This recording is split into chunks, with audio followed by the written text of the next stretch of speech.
Alhamdulillah kita masih diberi kemudahan, usia, kesehatan.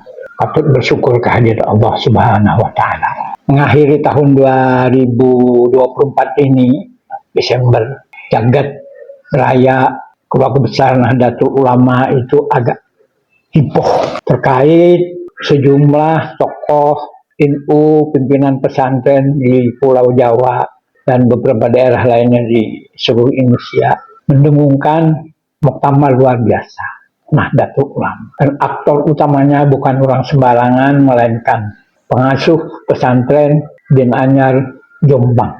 Ini orang tergolong dalam bahasa Banjarnya itu syukurnya tinggi karena beliau penerus dari salah satu pendiri NU, Kiai Bisri Samsuri. Banyak yang bertanya, kenapa perlu NEB? Kenapa tidak menunggu pengurus habis? Saya langsung balik. 2021 itu juga Rais Surya PBNU Kiai Miftahul Ahyar bersama Khatib Surya PBNU Gus Yahya itu menggerakkan muktamar yang secepatnya dari apa yang sudah dianjurkan negara. Karena waktu itu masih suasana COVID, perkumpulan dalam jumlah besar itu tidak diinginkan oleh pemerintah. Sesungguhnya NU dan Muhammadiyah itu jadwal muktamarnya barengan. Saya mengingat di Makassar, sama-sama kita di Makassar 2010, kemudian di Jombang 2015. Nah, harusnya 2020. Muhammadiyah juga 2020. Tetapi karena COVID akhirnya tidak bisa. Tetapi karena Ketua Umum hari ini ingin cepat-cepat jadi ketua, maka beliau melakukan gerakan masif, bahkan tidak perlu melibatkan Ketua Umum PBNU Kiai Said Agil Siraj dan Sekjen PBNU ini Faisal ini. Mereka menunjuk salah satu ketua dan salah satu sekjen yang diamanahi urusan Tanfiziah. Pada awalnya terjadi polarisasi antara Suriah dan Tanfiziah, tetapi nampaknya Kiai Said Agil Siraj memilih damai sehingga muktamar dilaksanakan bersama. Pertanyaan kedua, kenapa saya terlibat? Saya ini kebetulan orang yang oleh Kiai Said dianggap orangnya Mas Slamet bin Yusuf, juga dianggap sebagai orangnya Kiai Hasyim Mujadi. Jadi Kiai Said Agil itu tidak begitu suka dengan saya. Gedung NU yang saya dirikan belum pernah beliau datangi.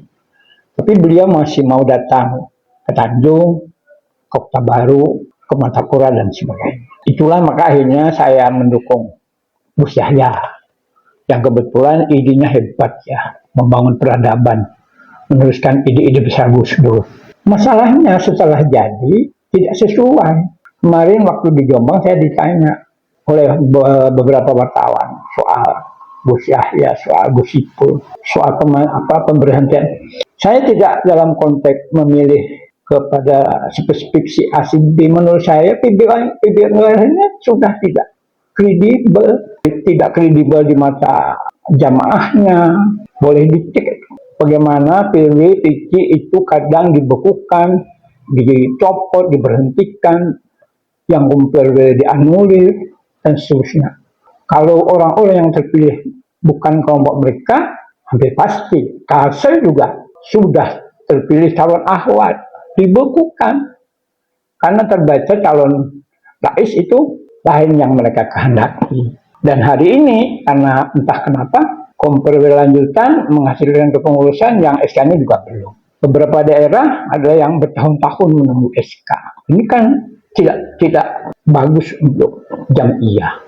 Saya dulu ketika Kiai Hasyim Mujadi hadir kumpul, ada kepala daerah yang meminta agar si A dipilih. Kiai Hasyim Mujadi mendukung orang itu karena gubernur.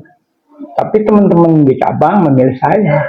Walaupun Kiai Hasyim tidak suka saya, ya karena aturan beliau iskakan. Jadi nggak ada cerita hasil kumpul itu diabaikan. Kalau sekarang terjadi. Yang lebih ironis itu ada universitas.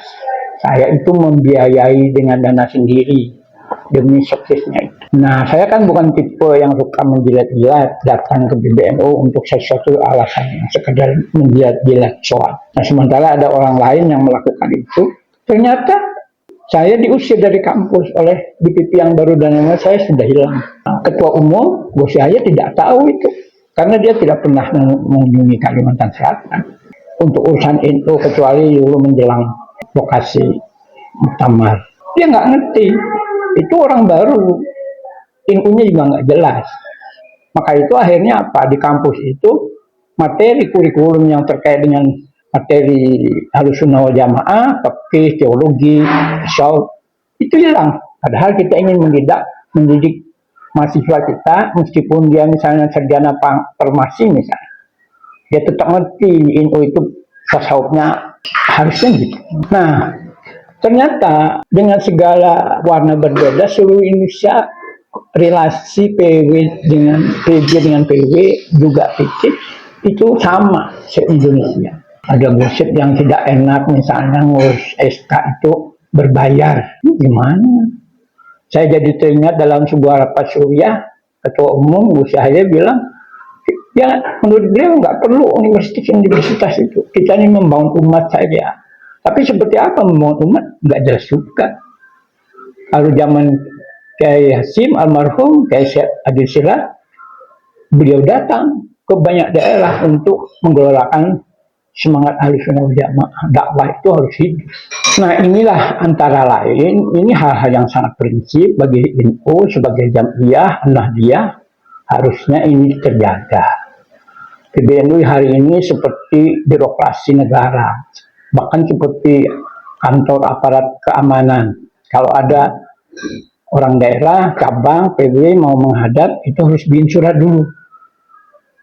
Banyak sekali teman-teman yang kebetulan sudah di Jakarta, mampir di Keramat Raya, mau menghadap, ditolak. Masa mukanya pulang? Kebanggaan kan, bisa diterima ketua umum, bisa foto-foto. Ini enggak. Saya meskipun orang PBNU termasuk yang ditolak oleh ketua umum. Puncaknya suatu hari saya mau menghadap, dia hanya menerima di depan pintu. Di depan pintu itulah kita bicara. Ya karena saya lihat ini kurang bagus, akhirnya saya pulang. Maka itulah akhirnya pada bulan Juli lalu saya sudah mundur dari PBNU Katib Suriah. Meskipun belakangan kadang-kadang undangan itu masih ada.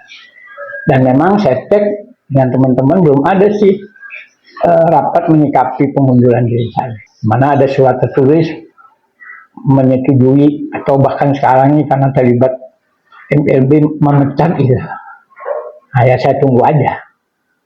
Saya berinfo ini ikhlas karena ini ada soal umat. Tanpa info urusan umat bisa. Tapi kalau info dipakai itu lebih bagus.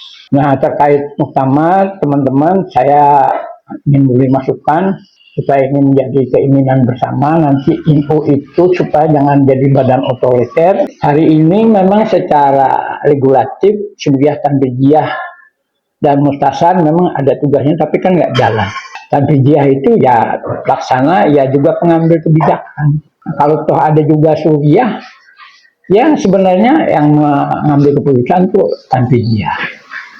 Kalau menurut saya nanti setelah itu harus ada robah baru, ada badan pengawas lah yang bisa mengaudit, memonitor kerja Suriah bagaimana, kerja Tanbijiyah bagaimana, termasuk soal keuangan. Itu diambil dari para akademisi, para ulama pesantren, ya mungkin 9 orang atau 15 orang Sabang Merauke. Jadi kalau ada persoalan pelik, maka badan pengawas rapat. Dan syarat badan pengawas tidak boleh jadi pengurus, dia murni hanya mengawasi. Jadi nanti melibatkan ulama pesantren, akademisi kampus, juga aktivis melibatkan, misalnya 15-555 atau 9333. Saya kira itu akan lebih bagus. Jangan seperti sekarang ketua umum merasa paling benar, orang lain salah semua. Mudah-mudahan kita semua diberi keberkahan dan kemudahan oleh Allah Subhanahu wa taala. Amin ya rabbal alamin.